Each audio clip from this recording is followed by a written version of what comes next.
Who wants to watch me suffer?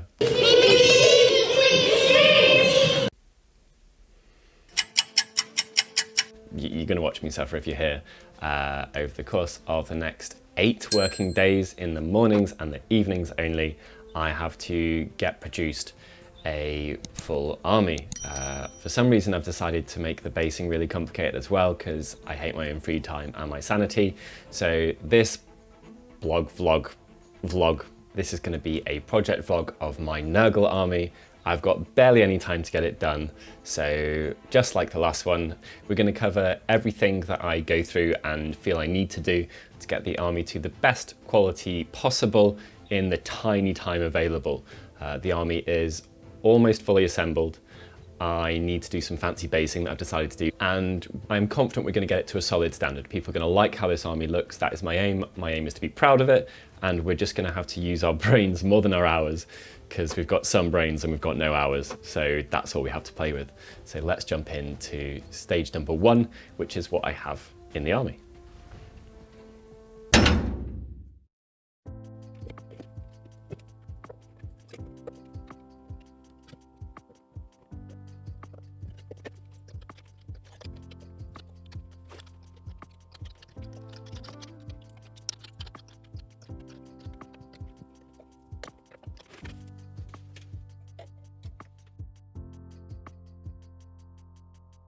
So that's going to kind of make things look a little bit more finished than they actually are. I only need one of those great unclean ones, everything else needs doing, and I tried to make a little bit of progress at Adepticon, but my multitasking ability is basically 0.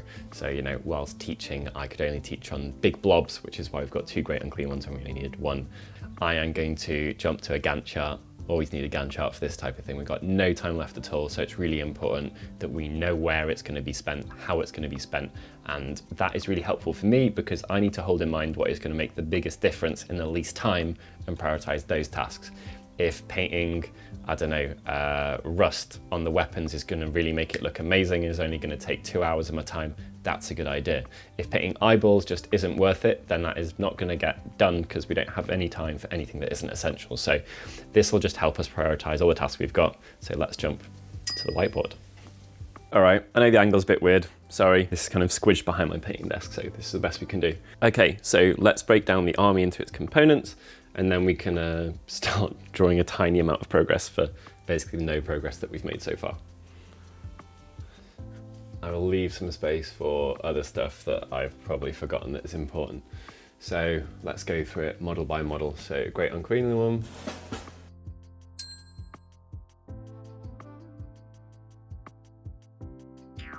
That is our characters. Is there one more character than that? Great unclean one, Epidemus, Sloppity, Scrivener. Pretty sure that's it for characters. So we've got Plague Bearers. I'm going to separate these because there's 20 in the army and there's 10 in the summoning pool. There was one more character, Lord of Afflictions. Glad we left a space. That's it, and then we've got Tree. Okay, that's quite a lot. Uh-oh. Hopefully we can break it all down into a nice doable blob, and we can start making progress as soon as possible. So basing, I have made some progress with the basing already. We should be able to get them to a decent spot. Construction. This is a little bit better. This is all going to make it seem better than it is. So that makes things look a lot better than they are, suspiciously so. Painting wise, where are we at? Great Unclean One still needs some finishing touches, and I do need to decide if I'm going to go back and redo some of him just to make him fit with how I'm going to do the army at speed. It was painted 100% dry brush at a show, so I might not be fully happy with the end result of that in the context of the army. I like it on its own, but if I'm going to use techniques that don't match how I did him, for the rest of the army, obviously I want everything to be coherent. Plague Bearers are kind of base coated, basically. Got one beast who's at the same point to Great Unclean One. Drones, nothing, nothing, and one of the trees is at a similar point. that is where we're at. Got to finish the basing first because I want to do everything in one go, and I also need to decide my basing scheme, so I guess we'll jump into that next. I'm not quite sure how I'm going to do it, but I need to know how I'm going to do it before I continue with the army, because I'll be holding that in my mind when I think of paint schemes and colours and stuff like that. So yeah, let's jump in.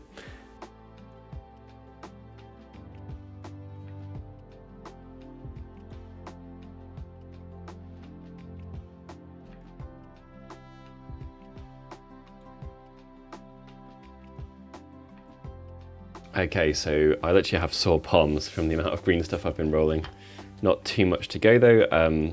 I had some really good fresh green stuff in my freezer. You should keep your green stuff in the freezer, by the way, if you don't know that. Keeps it in tip-top condition. I ran that down, including using it, you know, in the middle of bases and stuff like that, when really I should have saved it for the edge. Bought some replacement stuff, and it's properly chunky and horrible. And I'm really suffering, or have really suffered as a result of that, because the chunky and horrible stuff, if I'd saved my good stuff, I could just use that for bulking out, and I could have used the really fine stuff in the middle. As it is, I've been having to separate the chunks, which is really labor intensive, pull them out, use them for crappy green stuff, and then use my still inferior green stuff for the rims.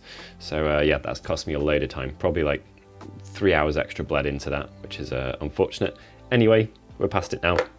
However, I got sore palms and I'm sick of green stuff, so we're not going to be doing that. What we're going to be doing now is just a little bit of model prep. So hopefully you can see on this guy, I had these come to me assembled, and I'm not happy with the gaps in them and stuff, so I fixed it with basically a central line of glue all the way around them. And the idea is that I will be able to scrape and sand them smooth, because I'm going to be using texture techniques on these. Whatever I do, you know, airbrush, dry brush or wash, I'm using speed techniques, texture techniques, and they will show up gaps or lumps like nobody's business. So areas like this gluing here, which isn't great, I'm going to have to sand away myself, and I'll use a couple of things for this. So any modelling knife, or you can use the Citadel scraper, which is actually a pretty good piece of kit. So when I've overglued,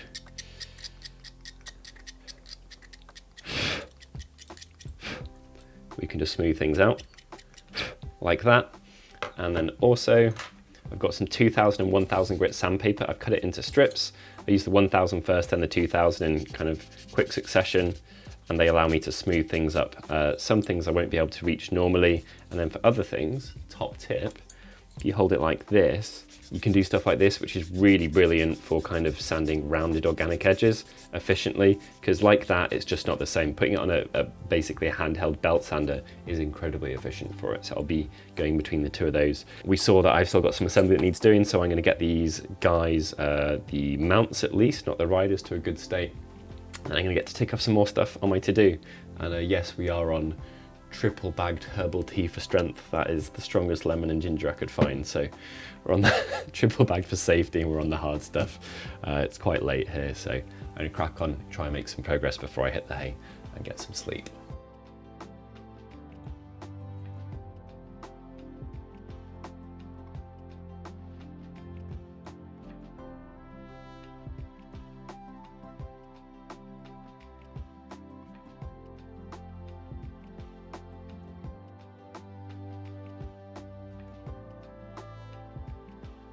Just check in with the night's progress. I'm just going to do the final sanding stage on the last of these bases. So they end up looking like this. They've each had a two-step process on the side, helps the sides smoother, become smoother. Unfortunately, as I said, the lumpy green stuff has really given us some issues, so it's definitely required on these. The ones that were done with the good green stuff have ended up looking really, really quite lovely and smooth. And then the others are giving us issues because of the lumps, but is what it is, and we've done our best. So yeah, two-stage sanding process, left to go on 10 more bases, and then that is it for the night.